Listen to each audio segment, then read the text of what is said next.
That time check was brought to you by ACS Manufacturing Corporation, ISO certified world-class quality. ACS. Oras, hatod ka na to sa Camel Soy Sauce. Oras, gihatod ka ninyo sa EXL Magkabuhay. Buhay at makulay ang buhay sa EXL Magkabuhay. Ang takna atod karato sa atong bag-ong construction partner, Century Peak Cement, Cementodo para sa Pilipino. Kining orasa, dalit ka nato sa A1. Sa A1, mga testimonya dili scripted, dili binayran, tinuod nga kasinatian.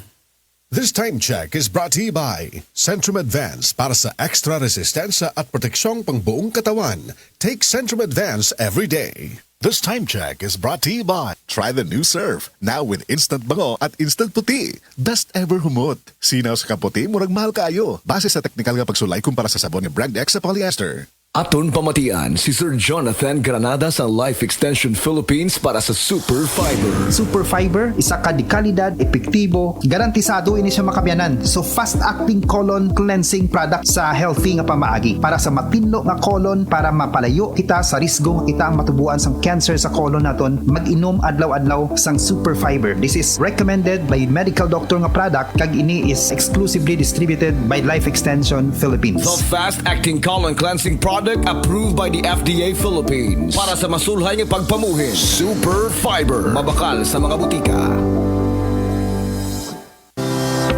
Nagluya man ang gabay ulit ako, Mari? Hibong ko, Mari. Sakto man tas kauning bataa. Luya man. Gikinahanglan niya ang vitamin C o iron supplement. Asa man ko magkuha, anak Mari? Paimna siya sa Koy Herbal Capsule. May vitamin C plus iron nga mapaabtik sa lihok sa bata. May antioxidant nga mapaligkon sa resistensya. Ang akong gipamati, kapoy akong lawas, overpatik. Yang nakainom ko, goy, nindot pamation ng akong lawas, magaan. Tagdusi 50 lang, no approved therapeutic claims. Kutis artista ba? Celebrity Beauty Soap na. Ang kinin ang flawless na skin, blemish-free at may kutis porcelana. Dahil yan sa Celebrity Beauty Soap ng SED Marketing. Taglay nito ang glutathione na nakatatanggal ng mga dead skin cells at pinapalitan ito ng mga bago. Nakakatulong din ito sa pagpapaputi ng ating mga balat. At meron din itong papaya extract na nakakatulong sa pagpapakinis ng ating mga balat. Celebrity Beauty Soap with glutathione and papaya extract. Kutis artista ka na, nakagaganda pa. Mga igala, kini si Goliath. Aduna ko'y bag-ong na-discovery nga produkto sa SED Marketing. Kini mao ang SED Panyawan Coffee. Lahi kini nga klase sa kape. Siguradong ganahan ka kay gawas nga labian, isog, swabe, ug espiso ang timpla niini. Dili kay kanara ang SED Panyawan Coffee. Usa ka timpla lang nimo, kuntinto ka na. O kini makapalagsik sa atong kalawasan. Ang mga sagol, natural ug epektibo. Busa, mag-SED Panyawan Coffee na kita. SED Panyawan Coffee, produkto sa SED Marketing Incorporated. Sa mga workaholic, epektibo ang atong Paragis Bila-Bila Herbal Coffee. Sama na lang ni Roland De La Cruz, nga taga Mati, Davao. Roland De La Cruz, sa Porok Isla, Barangay Central, Porok President. Anong ganahan man kay ka sa kape? Sa Bila-Bila Coffee, laskig ang imong lawas o mayo ang imong lihok. Basta laskig niya kondisyon, makalihok kag may sa trabaho. Kung di ka kainom, mura magluya na ka? Mura luya-luya. Lahi ra gyud. Tungod kay nindot gyud ang Bila-Bila Coffee. Kini ginama sa GFMQ Marketing. Kay sa Paragis Bila-Bila, dili na ka mag-agwanta pa. Mga igala, may adlaw ka natong tanan! Kini si Kuya Gulyat ninyong adunay na ilhan nga lamian kaayong tabliya, ang Don Pepe Tablia. Sa kaubotong kalami, walay mudili, sa Don Pepe nga tablia, kini mao'y paborito. Mag Don Pepe. Don Pepe Tablia, sarap ni bay. Kung makatilaw ka, magpangita ka. Si Brian Sugi nga tagalukon Davao Oriental na disgrasya sa motor. Maayong pagkabundak sa apapagig ug ang grabing naapektuhan ang iyang dalunggan. Tuig niyang daladala ang kangulngol sa sulod. Hangtod naapektuhan ang pandungog. Sinaw kadungog. Pag inom ni mog A1, wala pa sa naros pang isa sa pilya. Nanay nang gawa sa pandunggan nga gahi na nga dugo banogan na. Asa man, naayog yung ka? Okay na karon? Oo, okay na kayo. Ang imuhang pandungog, klaro na. Oo, tinaw na tayo lagay. Namasin sa atong A1 na ulian. Gulya t-shirt. Happy Mart! Blouses. Happy Mart! Underwear. Happy Mart! Sapot sa kabataan. Happy Mart! Pantalon. Happy Mart! H-A-P-P-Y. M-E-R-T! Happy Mart! Mga higala, karong February 16, Friday, ang mid-month sale sa tanang mga Life Extension Medical Clinic and Pharmacy branches. Na 10% discount ang tanang mga Life Extension products, especially ang Life Extension Vitamin D3, with free CBG and ECG on selected branches only, plus 30 to 50% discount on selected Life Extension products. Sa February 16, Friday, ang mid-month sale sa tanang mga Life Extension Medical Clinic and Pharmacy branches for longer life. Camel, sukang puti, sasuan mo palamig. Camel, sukang puti, maunag yun imong mapili. Camel, sukang puti, sasuan mo palamig. Camel, sukang puti, anita na ang sekreto, ang sekreto.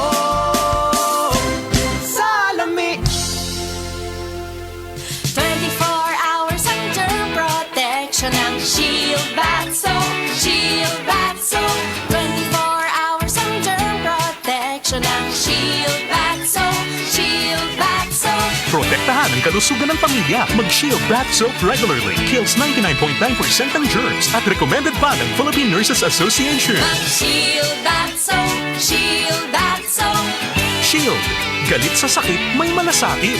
Shield Bath Soap. Manufactured by ACS Manufacturing Corporation. ISO certified. World-class quality. ACS. Ako si Reynalyn Ravanes, football and swimming coach. Tungod kay physically active ko kada adlaw, usahay makabati ko kakapoy sa akong kalawasan. Pero wa ko mabalaka. Because of my strict diet and workout, padayong gihapon ang laban. And for 2 years, pirmi pod na ko kauban ang MX3 capsule. Low sodium, cholesterol, and fat-free ni. Sakto kaayo sa akong lifestyle. Maong bilibid ko sa MX3, my everyday body. Mahalagang paalala, ang MX3 capsule ay hindi gamot at hindi dapat gamiting panggamot sa anumang uri ng sakit. Pagbasa sa 10 kabanata ng Aklat ni Juan, ang talinhaga tungkol sa pastol, talata 1-42. Pakatandaan ninyo, ang pumapasok sa kulungan ng mga tupa nang hindi sa pinto nagdaraan kundi umaakyat sa di dapat pagdaanan ay magnanakaw at tulisan. Ang tunay na pastol ay sa pintuan nagdaraan. Pinapapasok siya ng gwardya at pinapakinggan ng mga tupa ang kanyang tinig. Tinatawag niya ang kanyang mga tupa sa kanilang pangalan at inilalabas sa kulungan. Kapag nailabas na, siya'y nangunguna sa kanila at sumusunod naman ang mga ito sapagkat kilala nila ang kanyang tinig. Hindi siya sumusunod sa iba kundi patakbong lumalayo sapagkat hindi nila kilala ang tinig ng iba. Sinabi ni Jesus, ang talinhagang ito, ngunit hindi nila nauunawaan ang ibig niyang sabihin. Kaya't muling sinabi ni Jesus, pakatandaan niyo, ako nga ang pintuang dinaraanan ng mga tupa. Ang mga nauna sa akin ay mga magnanakaw at mga tulisan, ngunit hindi sila pinapakinggan ng mga tupa. Ako ang pintuan. Ang sinumang pumapasok sa pamamagitan ko ay maliligtas. Papasok siya't lalabas at makakatagpo ng pastulan. Dumarating ang magnanakaw para lamang magnakaw, pumatay at manira. Naparito ako upang ang mga tupa ay magkaroon ng buhay, ng isang buhay na masagana at ganap. Ako ang mabuting pastol. Iniaalay ng mabuting pastol ang kanyang buhay para sa mga tupa. Ang bayaran ay tumatakas kapag may dumarating na asong gubat. Iniiwan niya mga tupa, palibas ay hindi siya pastol at hindi kanya ang mga ito. Kaya't sinusunggaban ng asong gubat ang mga ito at binubulabog. Tumatakas siya, palibas ay bayaran lamang at walang malasakit sa mga tupa. Ako nga ang mabuting pastol, kung paanong kilala ko ng Ama at siya kilala ko, gayon din naman, kilala ko ang aking mga tupa at ako'y kilala nila. At iniaalay ko ang aking buhay para sa aking mga tupa. Mayroon akong iba pang mga tupa na wala pa sa kulungang ito. Kinakailangan sila'y ipasok ko rin at papakinggan naman nila ang aking tinig. Sa gayon magiging isa na lamang ang kawan at isa ang pastol. Dahil dito'y minamahal ako ng Ama, sapagkat iniaalay ko ang aking buhay upang ito'y kunin kong muli. Walang makakakuha ng aking buhay kusa ko itong ibinibigay. Mayroon akong kapangyarihang ibigay ito at kuning muli. Ito ang utos na tinanggap ko sa aking ama.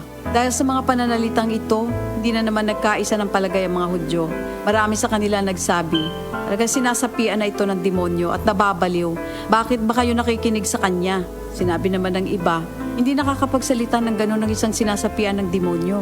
Nakakapagpagaling ba ng bulag ang demonyo? Taglamig na noon at kasalukuyang ipinagdiriwang sa Jerusalem ang pista ng pagtatalaga ng templo. At habang naglalakad si Jesus sa templo, sa portiko ni Solomon, pinaligiran siya ng mga Hudyo at sinabi sa kanya, hanggang kailan mo ba kami ilalagay sa alanganin? Kung ikaw nga ang Kristo, sabihin mo na ng tuwiran. At sumagot si Jesus, sinabi ko na sa inyo, ngunit ayaw ninyong maniwala. Ang mga ginagawa ko sa pangalan ng aking ama ay nagpapatotoo tungkol sa akin. Ngunit ayaw ninyong maniwala sapagkat hindi kayo kabilang sa aking mga tupa. Nakikinig sa akin ang aking mga tupa. Nakikilala ko sila. Sumusunod sila sa akin. Binibigyan ko sila ng buhay na walang hanggan. Kailan may hindi sila mapapahamak at hindi sila maaagaw sa akin ninuman. Ang aking ama na siyang nagbigay sa kanila, sa akin, ay lalong dakila sa lahat at hindi sila maaagaw ninuman sa aking ama. Ako at ang ama ay iisa. Ang mga pinuno ng mga Hudyo muling dumampot ng bato upang batuhin siya. Kaya't sinabi sa kanila ni Jesus, marami akong mabubuting gawang ipinakita sa inyo mula sa ama. Alin ba sa mga ito ang dahilan at ako'y inyong gustong batuhin? Sumagot ang mga pinuno ng mga Hudyo, hindi dahil sa mabubuting gawa kaya ka namin babatuhin, kundi dahil sa paglapastangan mo sa Diyos, sapagkat nagpapanggap kang Diyos, bagamat tao ka lamang. Tumugon si Jesus, di ba nasusulat sa inyong kautusan? Sinabi ko, mga Diyos kayo. Mga Diyos ang tawag ng kautusan sa mga pinagkatiwalaan ng salita ng Diyos at hindi maaaring ipawalang bisa ang sinasabi ng kasulatan. Ako'y pinili at isinugo ng Ama. Paano ninyo ngayon masasabing nilalapastangan ko ang Diyos? Dahil sa sinasabi kong ako ang anak ng Diyos? Kung hindi ko ginagawa ang mga pinapagawa ng aking Ama, huwag niyo akong paniwalaan. Ngunit kung ang ginagawa ko ay ang mga ito, paniwalaan ninyo ang aking mga gawa kung ayaw ninyong maniwala sa akin. Sa gayon matitiyak ninyong nasa akin ang Ama at ako'y nasa Kanya. Kaya tinangka naman nilang dakwin si Jesus ngunit siya'y nakaalis. Muling pumunta si Jesus sa ibayo ng Jordan sa pook na dating pinagbautismohan ni Juan. Habang naroroon siya'y maraming lumalapit sa Kanya. Sinasabi nila, si Juan ay walang ginawang himala, ngunit totoo ang lahat ng sinabi niya tungkol sa taong ito. At doon, maraming sumampalataya kay Jesus. Ito ang salita ng Diyos.